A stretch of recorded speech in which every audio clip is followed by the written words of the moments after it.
تبارک و تعالیٰ کے نام سے جو بڑا مہربان نہایت رحم کرنے والا ہے۔ ارشاد رب العالمین ہوتا ہے، اور بات یوں ہی ہے کہ ہم نے تمہیں کیا سب امتوں میں افضل کہ تم لوگوں پر گواہ ہو، اور یہ رسول صلی اللہ علیہ وسلم تمہارے نگہبان اور گواہ ہیں۔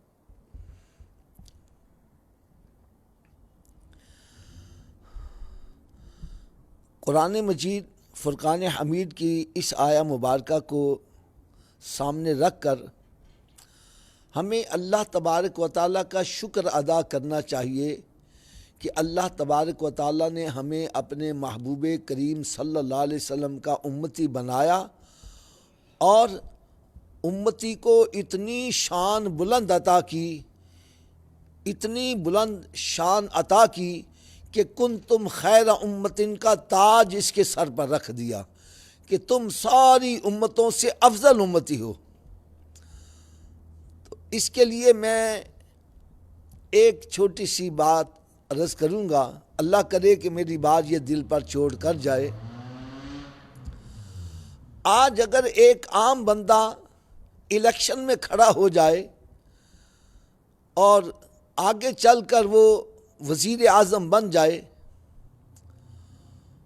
تو وہ بندہ اپنے سر پر تاج جب سجا لیتا ہے، پھر وہ اپنے تاج کی لاج رکھتے ہوئے اس کے سٹیٹس کو برقرار رکھنے کے لیے کوئی ایسا کام نہیں کرتا جس سے اس کی تاج کے اوپر کوئی حرف آئے۔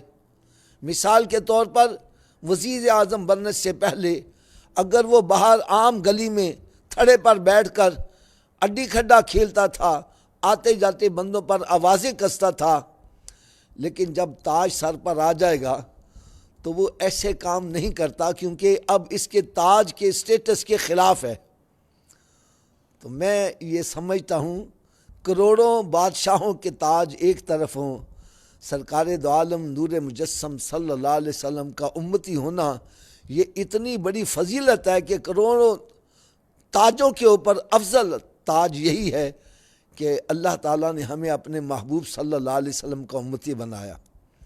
تو میں اس کے بارے میں عرض کروں گا، جب ایک عام بندہ، آوارہ گرد بندہ، اس کے سر پر وزارت عظمیٰ کا تاج آ جائے، وہ اپنے سٹیٹس کو برقرار رکھنے کے لیے وہ غلط قسم کے کام نہیں کرتا، تو خدا را ہمیں بھی سوچنا چاہیے ہمارے سر پر کنتم خیر امتن کا تاج ہے، اور تاج سر پر ہو اور جوا کھیلے، تاج سر پر ہو تو شراب پیے، تاج سر پر ہو تو بے حیائی کے کام کرے، تاج سر پر ہو تو اللہ تعالیٰ کی نافرمانی کرے، نماز نہ پڑھے، روزہ نہ رکھے۔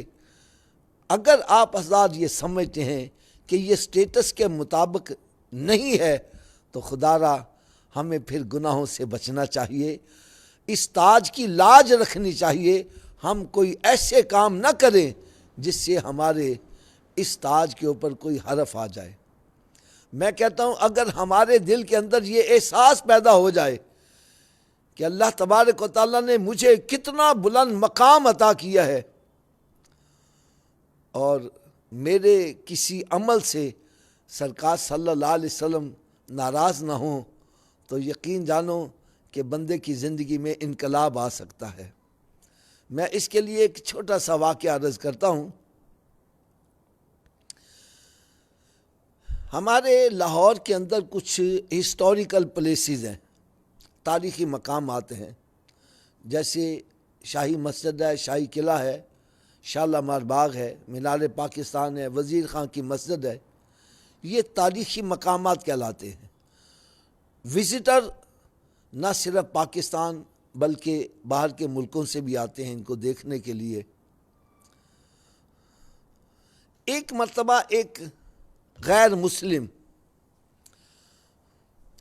وہ وزٹ کے لیے آیا، اس نے ایک ہوٹل کا کمرہ لے لیا، دن بھر سیر کرتا، رات کو آ کے ریسٹ کر لیتا۔ ایک مرتبہ وہ سیر کرنے کے بعد اپنے ہوٹل میں جب رات پہنچا، جیب میں ہاتھ ڈالا تو آنکھوں کے آگے اندھیرا آ گیا۔ دیکھا جیب کے اندر پرس نہیں ہے، اور اس پرس میں ضروری کاغذات بھی تھے اور پیسے بھی تھے۔ یہ بڑا پریشان ہوا کہ دیار غیر میں اب میرا کیا بنے گا۔ پھر ذہن میں خیال آیا جہاں میں کل گیا تھا صبح اٹھ کے وہیں جاؤں گا، شاید اس کا کوئی سراغ مل جائے۔ فرماتے ہیں کہ ایک جگہ جہاں اس کو زیادہ گمان تھا کہ یہیں گرا ہوگا، وہاں جا کر اس نے جیسے تلاش کرنے کے انداز میں کچھ دیکھ رہا تھا تو ایک ہجڑا ناچنے گانے والا وہ بھاگا آیا۔ صاحب جی کیا تلاش کر رہے ہو؟ کہنے لگا میرا یار کل پرس کہیں گر گیا تھا۔ اس نے جیب سے نکالا، کہنے لگا یہی ہے پرس ہے تمہارا؟ اس نے جلدی سے پکڑا، کہنا یہی تو میرا ہے۔ کھول کے دیکھا، پیسے بھی پورے کے پورے، کاغذات بھی ویسے کے ویسے۔ اب ایک کوئی شکل و صورت سے متقی پرہیزگار بندہ ہو، وہ ایسے ایمانداری والا کام کرے تو بندہ سوچنے پر مجبور نہیں ہوتا، لیکن ایک وہ بندہ جو دن بھر گناہ ہی کرتا رہتا ہے، وہ ایسا کام کرے بندہ سوچنے پر مجبور ضرور ہو جاتا ہے۔ اس نے اس سے پوچھ لیا کہ یار تو یہ پرس ہڑپ نہیں کر سکتا تھا؟ کہنے لگا صاحب جی میرے لیے پرس ہڑپ کرنا کوئی برا کام نہیں تھا، جہاں میں ہزاروں گناہ کرتا ہوں ایک گناہ اور صحیح۔ کہنے لگا پھر واپس کیوں کیا ہے؟ اب اس ہجڑے کا ذرا جواب سنیے گا، اللہ کرے ہمارے دل پر یہ چوٹ کر جائے۔ کہنے لگا صاحب جی کل میں نے تیری جیب سے خود یہ پرس نکالا، لیکن جب میں نے پرس کھول کے دیکھا مجھے پتہ چلا یہ تو کسی عیسائی کا ہے۔ فوراً میرے ذہن میں خیال آیا کہ قیامت کا دن ہوگا، یہ عیسائی حضرت عیسیٰ علیہ السلام سے شکایت کرے گا کہ نبی پاک صلی اللہ علیہ وسلم کے امتی نے میرا پرس چرا لیا تھا۔ تو حضرت عیسیٰ علیہ السلام جب سرکار صلی اللہ علیہ وسلم سے عرض کریں گے کہ آپ کے امتی نے میرے امتی کا پرس چرا لیا، تو کہنے لگا میرے دل میں خیال آئے کہیں میری وجہ سے میرے نبی کی نظریں نیچی نہ ہو جائیں، اس لیے میں نے واپس کر دیا۔ تو خدا را نبی پاک صلی اللہ علیہ وسلم نے ارشاد فرمایا نماز میری آنکھوں کی ٹھنڈک ہے۔ میں اس حدیث مبارکہ سے یہ سمجھتا ہوں کہ نبی پاک صلی اللہ علیہ وسلم ارشاد فرما رہے ہیں میرے امتی جب میں تجھے نماز پڑھتے دیکھتا ہوں میری آنکھیں ٹھنڈی ہو جاتی ہیں۔ اور بات بھی یہ سچی نظر آتی ہے کہ اگر ہم رات کے پچھلے پہر اٹھیں، ہمارا بیٹا جائے نماز بچھا کر نماز پڑھ رہا ہو تو ہماری آنکھیں کتنی ٹھنڈی ہوں گی۔ اگر ہماری ٹھنڈی ہوتی ہیں تو میرے آقا صلی اللہ علیہ وسلم کی کتنی ٹھنڈی ہوتی ہوں گی۔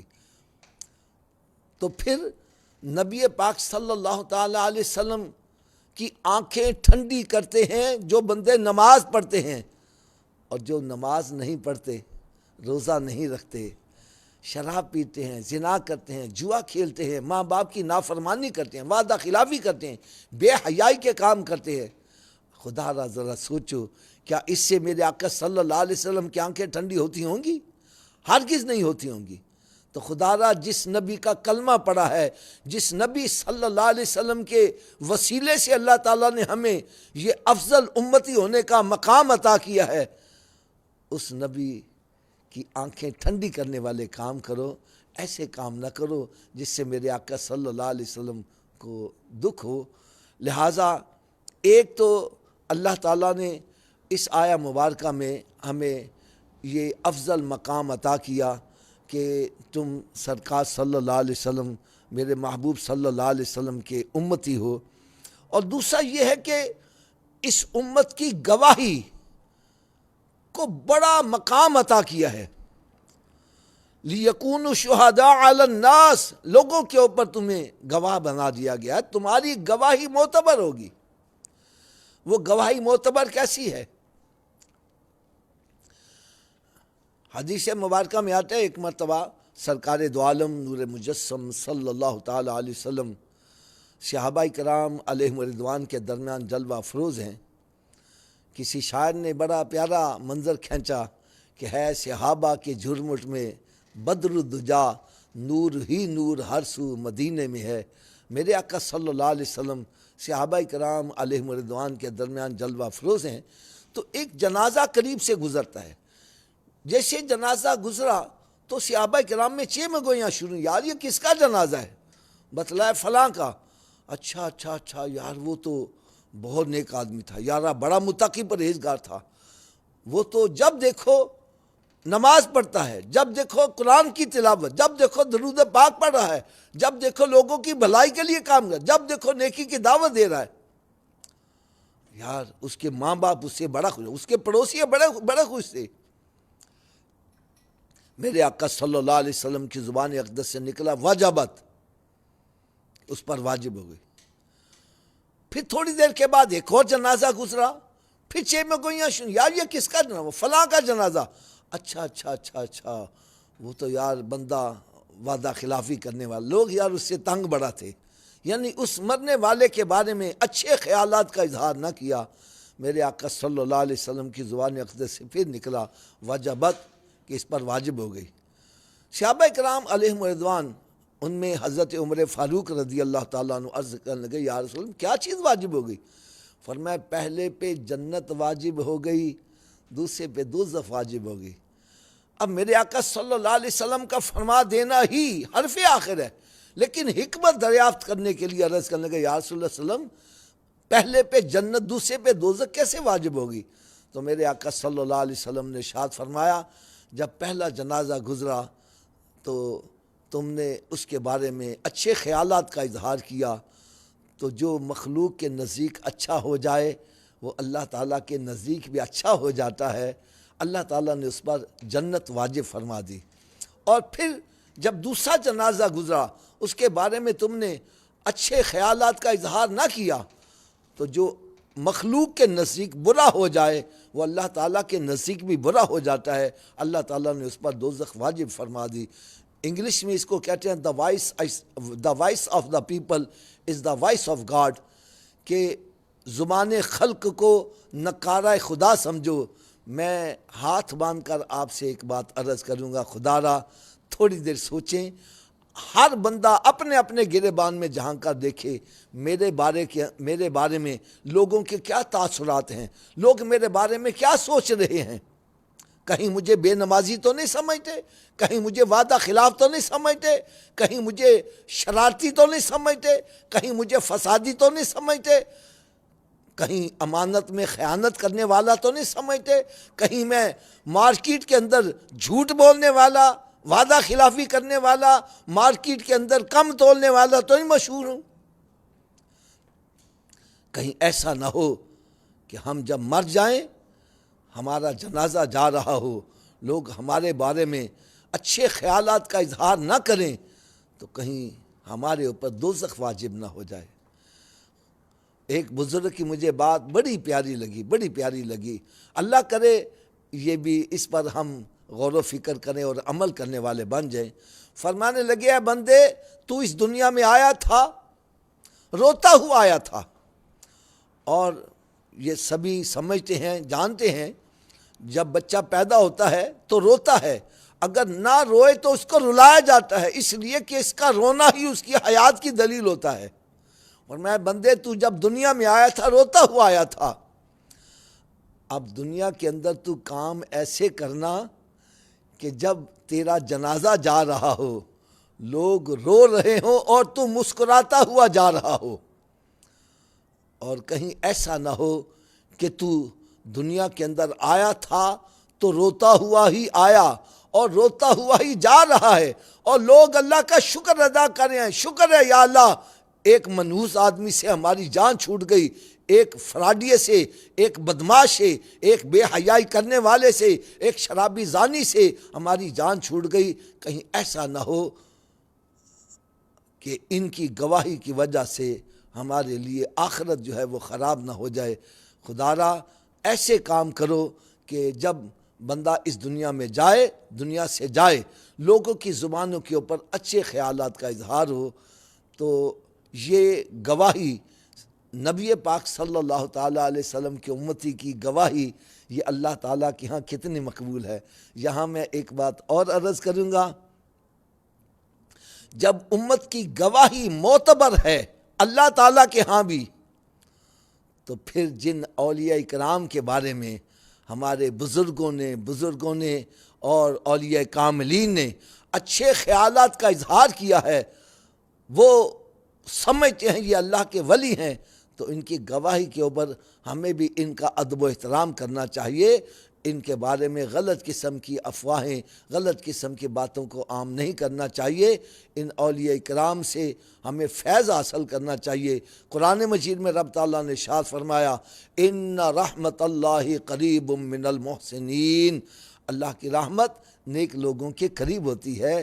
بلکہ میرے آقا صلی اللہ علیہ وسلم نے ارشاد فرمایا قبر یا تو جنت کے باغوں میں باغ بن جاتی ہے یا پھر دوزخ کے گڑھوں میں گڑھا بن جاتی ہے۔ جو اولیاء کاملین ہیں، بزرگان دین ہیں، صحابہ کرام علیہم رضوان، اہل بیت اطہار، ان کی قبریں جنت کے باغوں میں باغ ہیں۔ تو جب ہم بندہ جائیں گے جنت کے قریب، بندہ جب دعا مانگتا ہے اللہ تعالیٰ اس کی دعاؤں کو قبول فرماتا ہے۔ اللہ تعالیٰ ہم سب کو اس پر عمل کرنے کی توفیق عطا فرمائے اور ہم سب کو اس دنیا میں ایسی زندگی بسر کرنے کی توفیق عطا فرمائے جس سے لوگوں کے اندر ہمارے تاثرات جو ہیں وہ اچھے بنیں اور ہم برے کاموں کو چھوڑ کر نیک اعمال کرنے والے بن جائیں۔ وما علیہ الا البلاغ المبین۔